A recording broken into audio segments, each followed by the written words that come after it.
The police pursuit ends abruptly when a parolee slams his car into the back of another. They're gonna take your blood, okay? Investigators find meth in his system. Prison follows.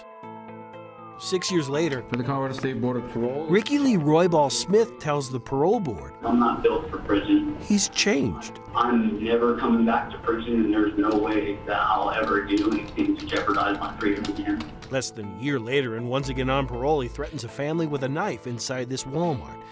Prison follows.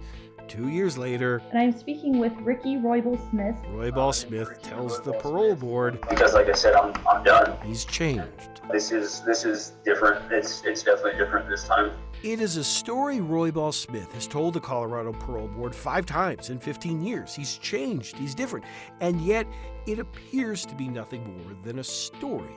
This year, while on parole again, Aurora police say Roybal Smith walked into a 7-Eleven on East Colfax, bought some water, walked out, and then repeatedly and fatally stabbed 2. He was so sweet. He was so sweet. The second one to die was Michelle Schaefer's son, Jesse. He had the most beautiful blue eyes. Like his papa, and his daddy died when he was 12. I met Michelle and Hope Adams, Jesse's longtime girlfriend, in Salida. Both are furious Yeah, and heartbroken. yes, indeed. My son is gone because somebody made a mistake. Yes, somebody killed him, but he shouldn't have gotten out. He was a high-risk human being that shouldn't have gotten out. Technically, the state didn't consider Roybal Smith high risk. For years, his risk assessment scores concluded he was very high risk to reoffend, starting in 2016 while in prison, 2017, 18, 19, 21. Very high risk every time. And then in 2024, same assessment, much lower score, and a very different conclusion. And that's just like what we're supposed to accept, I guess, even though like stuff like this happens. They need to pay attention, they're not paying attention. 9 News Investigates found the change in score was at least partially the result of repeated errors. Errors on scores that by their very nature should not change over time.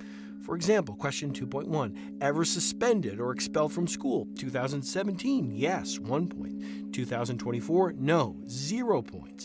2017, problems with employment due to drug use? Yes, 1 point. 2024, no, 0 points. 2017, diagnosed mental illness? Yes, 1 point. 2024, no, 0 points. If 1 year the answer to the question, ever diagnosed with mental illness or disorder, is yes, what should it be every year after?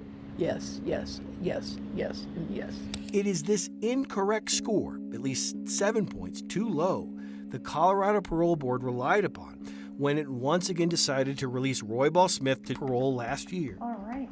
I really appreciate your time, and I will take all of this into account and make a decision today. Thank you so much.